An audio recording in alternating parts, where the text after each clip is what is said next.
I'm so fucking sick of this shit. Some producers say, hey, you should leave 6 dBs of headroom when you're mixing down your beats, while other producers are just boosting their signal way over 0 dB, clipping the absolute hell out of them. So which one is the right answer? How are you supposed to mix down your beats?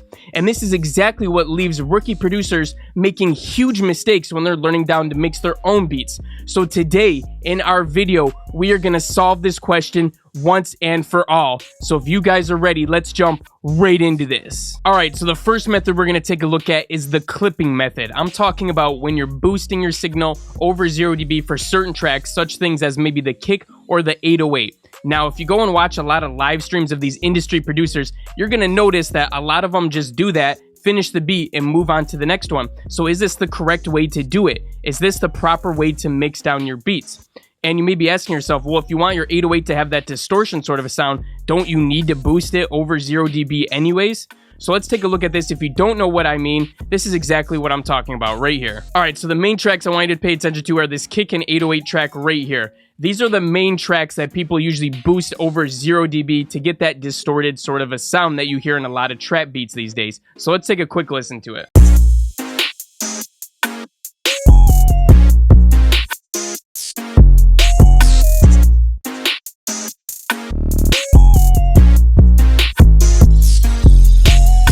So this is the most common way to get that distorted 808 trap sound that everybody's chasing after. I mean, it might as well be a drug. Stab that shit in your arm because everybody's always chasing after it. But the real question is that the only way to achieve that sound? All right, so let's switch gears really quick and take a look at another project where I went ahead and left enough headroom in the mix. All right, guys, so this is the same exact beat, but this time we did a different mix down, leaving headroom in the mix. So go ahead and take a listen to this, and remember to keep an eye on the 808 and the kick, because those were the main tracks in the last one that we were just boosting like crazy.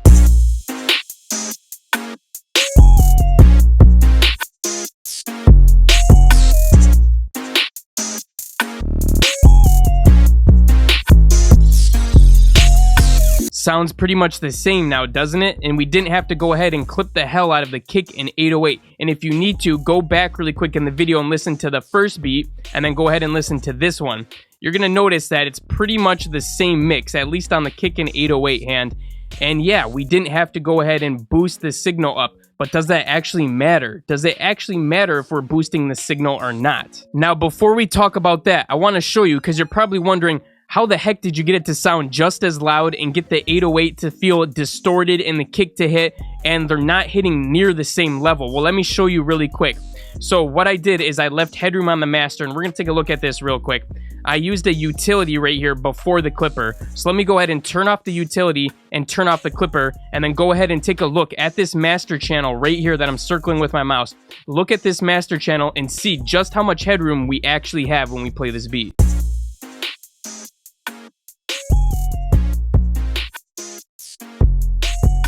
All right, so as you can see, we're still negative 1.6, 1.8 under 0 dB. So that's how much headroom we have on this beat from the master. Now, I know you may be saying, well, isn't there supposed to be negative 6 dB, blah, blah, blah? That's just a standard that a lot of people like to use.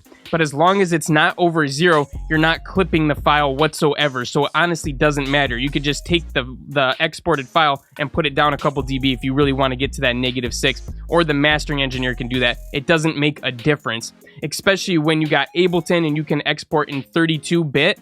That's going to allow you to turn it down and not lose any information, even if you do happen to go over, as long as you're not clipping it. Because as soon as you put a clipper on there, it's chopping off the signal. So that's when you start to lose some data. So what I ended up doing is I opened up the other project, and I saw that it was hitting like almost 8 above 0. So like plus 8 dB on the master before we were actually soft clipping it off.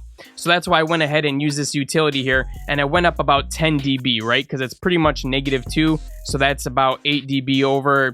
Math, you know, you get the idea. And then went ahead and used the clipper, okay?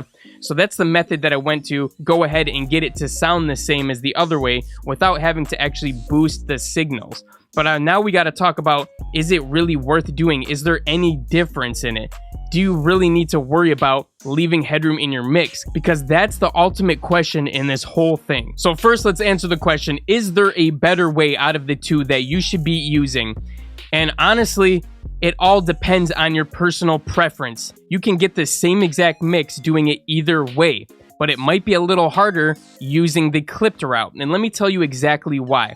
Because when you're going ahead and boosting these channels up really loud from the get-go, and then you go ahead and try to mix all of your channels, you're gonna notice that the mix is already distorted like crazy because you're already clipping a bunch of different channels. So everything that you're trying to mix is already distorted, and you're at a loss when you're mixing it. So that's one reason why I think mixing with headroom is going to make a big difference. So the next major question that we have to answer right now is there different use cases for mixing it one way versus the other? And I have to say, no, we kind of debunked that earlier, right? Because originally you would think that you have to boost the crapping load out of all of these channels to get that distortion trap sound that you want. But as we just saw in this example, you can get around that and you can use a little trick and just boosting the signal afterwards into the clipper to get that sound. So you really don't have to use it the first way that we looked at to get that sound. And that's awesome, right? Because you get the best of both worlds with the second version. So now you may be asking yourself, well, shit, man, I don't know if I want to switch how I'm mixing down my beats. And I want to tell you that you absolutely don't have to. All right, there's tricks to get around all of this. So what you could do is you could mix it the first way that we talked about. You could get your beats going, you can have fun with it, you can mix everything super loud and have a good time. And then when you're going to do your final mix, you can literally go to each track and you could turn each track down as much as it's going over 0 on your master. So let's say your master, you turn off the clipper and it's like +8, turn all of your tracks down -9. And then you can mix from there. Now, if you're wondering which method that I'm gonna go with and which method works better for me, you might have noticed from how I answered some of these questions already, but I did write down a few key notes that I want to talk about really quick when I was going ahead and mixing it both different ways. So I prefer leaving more headroom because you have more control over the clipping in general, right? When you're going ahead and boosting all these different tracks, at the very end, your master may be +8, maybe +9, maybe +7, and then you got to go back and dive them down. Let's say you only want to put 5 dBs into the clipper, or you want to put 10 dBs in the clipper. Well, now you kind of have to go to each channel and change it and adjust them properly so that you can get it to that level. But when you do it with headroom, you literally can use a utility like you saw me use on the master here, and you can control how much you put into the clipper, so it makes it a little bit easier. That brings me to the second point, is I prefer this method because you can do everything you can with the first method. You can still get the 808 distortion effect by boosting it, and you can go ahead and mix it really well. And actually, when I went ahead and mixed this down, this was the first time that I tried it, bear in mind. The first time that I tried mixing with headroom, I actually got a better mix than when I mixed it clipping the hell out of it. So me personally, the first attempt, the first time I tried it, I was able to get an actual better result, which I was actually surprised. I was not expecting. And lastly, when I was mixing, I did find it a little bit easier to mix everything because like I said before, when the levels are so squashed right from the beginning, it does make it a little harder to know how loud things need to be in comparison with each other because crap is already clipping like crazy and distorting like crazy because you're pushing the 808 and the kick so high. So when you have everything lower and nothing's pushing up, it lets you see what the mix needs to be at. It lets you adjust everything a little bit better, and it makes it easier on your ears as well. So as you saw from both methods, we were able to get that distortion trap sound with our 808s that everybody's always chasing after.